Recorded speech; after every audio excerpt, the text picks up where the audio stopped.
nagaa inni fannoot ba'ee angafni nagaa inni fannoot ba'ee du'ee yoomaachi nafee du'aa ka'ee angafni nagaa inni fannoot ba'ee angafni nagaa inni fannoot ba'ee du'ee yoomaachi nafee du'aa ka'ee. Oduu angafotaatiin eegalaa Hindiitti dhibee vaayirasii Nipah jedhamu mudachuu hordofee manneen barnootaa cufamuun ibsameetiin jira. Vaayirasiin kun yaaddoo fayyaa addunyaa ta'uunis eeramee jira. Bal'ina odeessa kanaa qabannee jira. Kan isin biraan geenyu ta'a. Odeessa keenya kan biraatiin daandiin qilleensaa Itoophiyaa badhaasa daandiin qilleensaa cimaa Afrikaa bara 2023 injifatee jira jedhame. Bal'ina odeessa kanaa qabannee jira. Kan isin biraan geenyu ta'a. Odeessa keenya kan biraatiin waldaan kiristaanaa warra wangeelaa makaana Yesuus biiftuu Shaashamannee nu cinaa dhaabbadhaa jettee jirti. Bal'ina odeessa kanaallee qabannee jirra. Kan isin biraan geenyu ni ta'a.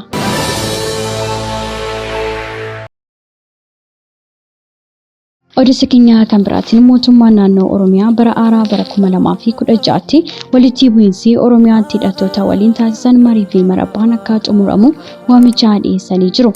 Bal'ina odeessa kanaallee qabannee jirra. Amma xumura odeessa keenyaatti turtiin keessan waliin haa ta'u.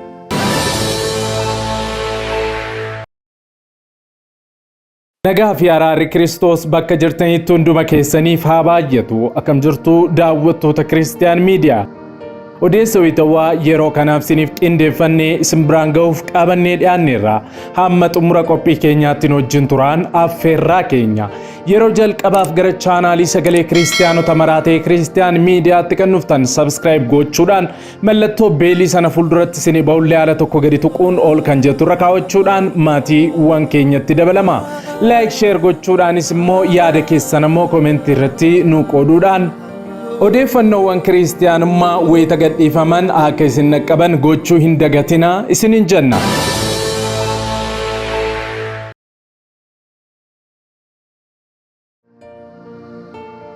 Odeessa keenya jalqabaatiin Hindiitti dhibee vaayirasii Nipah jedhamu mudachuu hordofee manneen barnootaa cufamuun ibsamee jira. Hindiitti kutaa bulchiinsaa Kiraalaatti dhibee vaayirasii Nipah jedhamu namoota lama ajjeesuu hordofee manneen barnootaa akka cufaman ajajni darbuun ibsamee jira. Vaayirasiin talaallii hin qabne Nipah vaayirasii ho'iinsa qaamaa olaanaa fi infekshinii qaamaa argamsiisuu uumuudhaan dhiitoo buqqee mataa hordofsiisuudhaan hanga du'aatti miidhaa qaqqabsiisuullee ni danda'a jedhamee jira. Tatamseensa dhibichaa hir'isuudhaaf Hindiitti sochiin hawaasa daangessuu fi manneen barnootaa akka cufamanillee murteessuu TRT gabaase. Dhibichi persentii 40 hanga 75 du'a qaqqabsiisuu akka danda'u dhaabbanni fayyaa addunyaa ifoomseera. Egaa Hindiitti namoota lama du'aniin ala qorannoo taasifameen namoota sadirratti dhibichi mul'achuunis eeramee jira. Ogeeyyii yaalaa 153 dabalatee jiraattota namoota du'an lamaan waliin tuttuqqaa qaban 700 oliif hordoffii cimaa taasifamaa jiraachuun eeramee jira. Vaayirasii dhaabbanni fayyaa addunyaa sodaa fayyaa guddaa ta'uu danda'a jedhee adda baase keessaa tokko kan ta'e vaayirasii Nipah bara faranjoota 1998 Maaleeshiyaatti mudachuunsaas kan yaadatamudha jedhame. Odeessa keenya kan biraatiin daandiin qilleensaa Itoophiyaa badhaasa daandii qilleensa cimaa Afrikaa bara 2023 injifatee jira. Daandiin qilleensaa Itoophiyaa badhaasa daandii qilleensa cimaa Afrikaa bara 2023 yeroo arfaffaadhaaf injifatee jira. Sagantaan badhaasaa waggaa daandii qilleensa damee tajaajilaa cimaa Business Travel Award bara 2023 magaalaa Londonittis gaggeeffamee jira. Haaluma kanaan daandiin qilleensaa Itoophiyaa daandii qilleensa cimaa Afrikaa bara 2023 jedhamuudhaan yeroo arfaffaadhaaf badhaafamee jira. Daandiiwwan qilleensaa Keeniyaa fi Afrikaa kibbaa ammoo walduraa duubaan sadarkaa lammaffaa fi sadaffaa ta'uudhaan badhaafamuun ragaan daandii qilleensaa Itoophiyaa irraa argame ni mul'isa. Odeessa keenya kan biraatiin ammoo waldaan kiristaanaa warra wangeelaa makaana Yesuus biiftuu Shaashamannee nu cinaa dhaabbadhaa jechuudhaan deeggarsa gaafatanii jiru. Egaa waldaan kiristaanaa warra wangeelaa makaana Yesuus biiftuu Shaashamannee bifa kanaan deeggarsa gaafatanii jiru. Dhimmi isaa deeggarsa gaafachuu ta'a. Akkuma mata duree irratti ibsamuuf yaalametti waldaa warra wangeelaa makaana Yesuus biiftuu Shaashamannee magaalaa Shaashamannee keessatti kan argamtu hojii wangeelaa mootummaa Waaqayyoo babal'isaa jiraachuu ishee beekamaadha.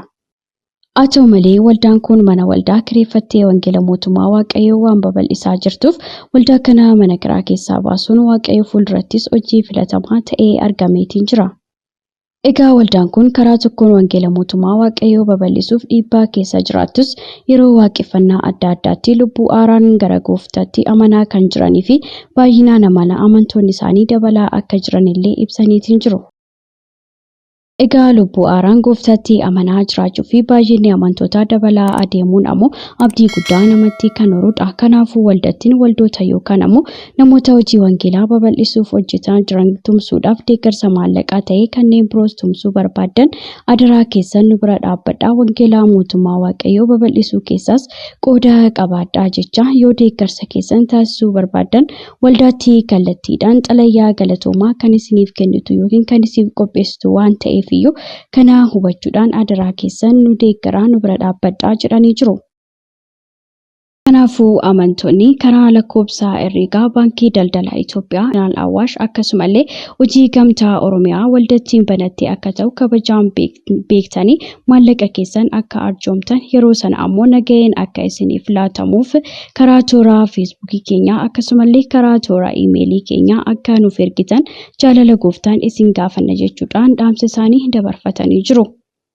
Egaa nutis gama keenyaan amantoonni deeggarsa taasisuudhaan hojii babal'isuu wangeela mootummaa waaqayyoo keessaa qooda qabaadhaan dhaamsa keenya. Odeessa keenya kan biraatiin mootummaan naannoo Oromiyaa bara haaraa bara 2016tti walitti bu'iinsi Oromiyaatti hidhattoota waliin taasisan marii fi marabbaan akka xumuramu waamicha dhiyeessanii jiru. Pireezidaantiin mootummaa naannoo Oromiyaa obbo Shimallis Abdiisaa qophii bara haaraa sababeeffachuudhaan magaalaa Bishooftuutti qophaa'e irratti ergaa baga geessanii dabarsuudhaan booda naannichatti bara haaraa keessa waldhabdee mariidhaan akka xumuramu waamicha isaanii dhiyeessanii jiru. Bara 2016 bara araaraatti mootummaan naannoo keenya gaaffii uummata keenyaa hundumtuu karaa nagaatiin keessummaa'uu danda'a jedhee amantaa cimaa qaba kan jedhan obbo Shimallis Abdiisaa mootummaan isaanii sababa walitti bu'iinsaatiin qabeenyi fi lubbuun akka badu fedha tokkollee akka hin qabne ibsanii jiru. Waldhabdee furuudhaaf karaa nagaatiin alaa furmaanni gara biraa jiru uummata injifataa waan hin taasifneef jecha mootummaan akkuma kanaan dura waamicha araaraa akka dhiyeesse ibsanii jiru. Egaa bara 2016 keessatti Oromiyaatti bara sagaleen qawwee itti cufamu, bara nagaan itti bu'u, bara obboleessa ajjeesu osoo hin taane bara nagaan bu'ee araaraa tokkummaan uummata keenya sadarkaa olaanaatti ceesisnuudha kan jedhan obbo Shimallis Abdiisaa. Kanaafiyyuu garaagarummaa jiru karaa nagaatiin furuudhaaf waamicha koo dhiyeessuun barbaadas jedhanii jiru. Waamichi nagaa kun ejjennoo mootummaa naannoo Oromiyaa fi waliigalatti paartii badhaadhinaa ta'uu kan ibsan obbo Shimallis karaa nagaatiin ala kan jiru hundumtuu qaama kamiyyuun fayyadus jedhan. Waamichi nagaa obbo Shimallis Abdiisaa taasisan kunis addatti maqaa hidhattoota adda baasanii eeruu baatan illee waraana bilisummaa Oromoo yookaan WBO jechuudhaaf akka ta'e haasaan irraa ni hubatamaa jirame. Qaamoleen naannoo keenya keessaa kallattii adda addaatiin hidhatanii socho'an hundumtuu karaa nagaatti deebi'uu qabu. Karaa nagaatiin uummata isaanii fi kaayyoo isaaniitiif karaa nagaatiin akka qabsaan irra deebi'ee waamicha koo dhiyeessuun barbaadas jedhanii jiru. Obbo Shimallis Abdiisaa kanaan duras yaa'iiwwan caffee Oromiyaatti dabalatee yeroo garaagaraatti lolli Oromiyaatti humnoota mootummaa fi hidhattoota WBO gidduutti gaggeeffamu nagaan akka xumuramu hidhattootaan kottaa galaa jechaa turuun isaanii kan yaadatamudha. Taateewwan akka lakkoofsa Itoophiyaatti bara 2015 mudate keessaa tokko marii nagaa mootummaan Itoophiyaa fi hidhattoota WBO gidduutti Taanzaaniyaa Zanzibiraatti gaggeeffame isa tokkodha. Marii kanaanis qaamoleen lachuu jalqabbii gaarii fi itti deebi'anii mari'achuuf fedhii akka qaban illee ibsu isaanii ni yaadatama. Haa ta'u malee erga marii nagaa ji'a Ebilaa keessaa Taanzaaniyaatti gaggeeffame booda Oromiyaatti lolli qaamolee lamaan gidduutti gaggeeffamu itti hammaachuunsaa ibsamee jira. Obbo Shimallis haasaa isaaniitti banaatiin akka yeroo kaanii jechoota 5 jedhu fayyadamuudhaan hidhattoota WBO wayita isaan ibsan hin dhagahamne. Inumaayyuu qaamolee hidhannoo qabsaa'anii fi naannoo keenya keessaa kallattii adda addaatiin socho'an jechuudhaan ibsan. Egaa naannoo Oromiyaa godinoota garaagaraa keessatti lolli humnoota mootummaa fi hidhattoota WBO gidduutti gaggeeffamu keessumaayyuu waggoota 5 darban keessatti hammaachaa adeemu lubbuulee lammiilee nagaa fi akkasumallee qabeenyaa hedduu mancaasuusaa kan yaadatamudha. waldhabdee gaggeeffamu sochii hawaasaa fi dinagdee akka malee danqeera jechuun kunis uummata Oromoo homaa hin fayyadne jechuudhaan kan ibsan obbo Shimallis Abdiisaa inumaayyuu diina keenyatu fayyadames jedhanii jiru. Qaawwaa uumuudhaan yookiin qaawwaa uumuun qaamni biraa akka itti fayyadamne akka ittiin hin daldalle uummata keenya injifannoo argate irraa duubatti akka hin deebisneef iyyuu qaawwaa uumuun hin barbaachisu. Kanaaf iyyuu karaa nagaa fi karaa furmaatatti adeemnu jechuudhaan dubbatanii jiru. Kanaaf hundumtuu karaa nagaatiin dubbii jiru xumuree Oromiyaa tasgabbooftee Oromiyaa dhugaatti ijaaramtee Oromiyaa Itoophiyaa utubdee fuulduratti tarkaanfachiisuu dandeessu lafa qabsiisuu hundi keenya iyyuu tasgabbiin hojjechuu danda'utu nurra jiraatas jedhanii dubbatan. Bara darbe keessaa qormaanni hedduun akka turee fi milkaa'inni hedduunis galmaa'uu kan dubbatan obbo Shimallis Abdiisaa qormaata ture keessaa garuu waaqaa fi uummatti akkasumallee uummatatti ergannee dabarreerras jedhanii jiru. Jireenyi dhala namaa qormaataa fi abdii gidduu jiraata. Sabni ijaarame, sabni tokkummaa isaa cimsee, sabni xiinxalee haala keessa jiru hubatee qormaata isa qunnamee carraatti jijjiirratee abdii isaa egeree milkeeffachaa adeemas jechuudhaan ibsanii jiru. Bara darbee qormaanni hedduun nu qunnameera. Garuu ammoo injifannoo hedduu galmeessifnee jirra. Qormaaticha irraa barachuun injifannicha caalmatti cimsuuf itti gargaaramuutu nurra jiraata jechuudhaan bara haaraa kanatti barumsaa fi Oromiyaatti warraaqsa addaa fuulduratti mootummaan akka xiyyeeffatus dubbatee jira. Waamichii fi hawwiin naannichaa nagaa buusuu obbo Shimallis Abdiisaa cimsanii kaasan kun bara kam keessaa akkasumallee attamitti hangam turas kan jedhu walumaan itti adeemnee kan ilaalullee ni ta'a.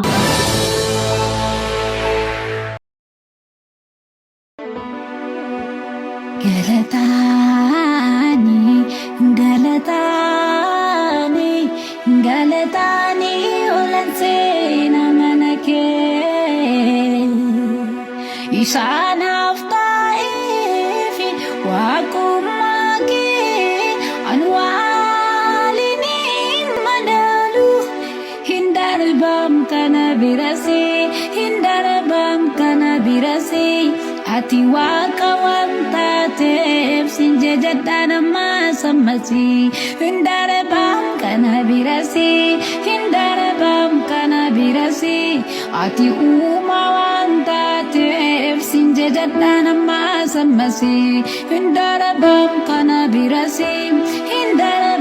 kana birase ati goofta wanta teef sinjajadha nama sammasi.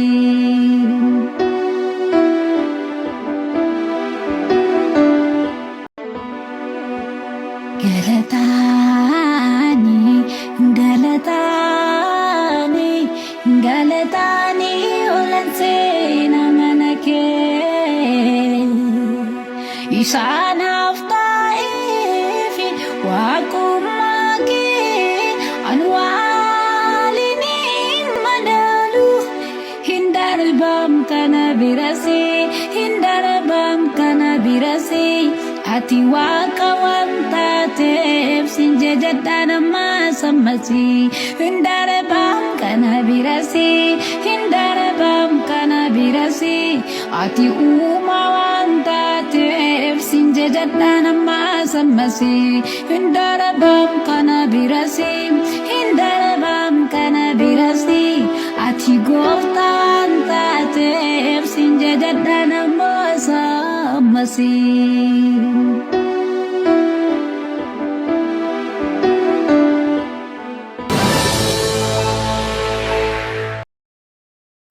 Waggoota dheeraadhaaf kiristaanonni miidiyaalee ittiin sagalee isaanii ibsatan dhabuun rakkataa turaniiru.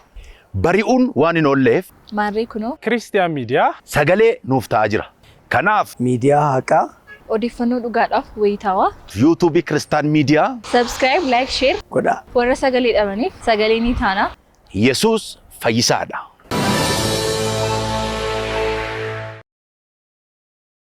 Egaan daawwattoota Kiristiyaan miidiyaa odeessi kiristiyaanummaa yeroo kanaaf siniif qindeeffannee kanuma hanga ammaatti daawwattanidha. Waan daawwattaniif ulfaadha. Sa'aatota muraasaa booddee odeeffannoo kiristiyaanummaa haaraa qabannee amma siniif dhiyaannutti turtiin keessan turtii gaarii haa ta'u sinin jenna. Yeroo jalqabaaf qophii keenya walakkaatti gara chaanaalii keenyaatti kan dabalamtan subscribe gochuudhaan mallattoo beelii sana fuulduratti sinii ba'u haala tokko gadi tuquun akkasuma like share gochuudhaan koomentii irrattillee yaada keessan nu qooduudhaan guddina chaanaalii keenyaa keessatti ga'ee keessan ba'a. Karaa fuula weebsaayitii keenyaas odeeffannoowwan kiristaanummaa barreeffamaan argadhaa isiniin jecha liinkii weebsaayitii keenyaa koomentii jalqabaarra isinii keenya isarrallee gadi tuquudhaan mallattoo sabskraayibii karaa harka keessan mirgaa moobaayila keessan xumura miil jalatti isinii dhufu gadi tuqaa. waan hordoftaniif ulfaadhaa. Sa'aattota muraasaa booddee odeeffannoo haaraadhaan ol argina. Masitti nagaan tura.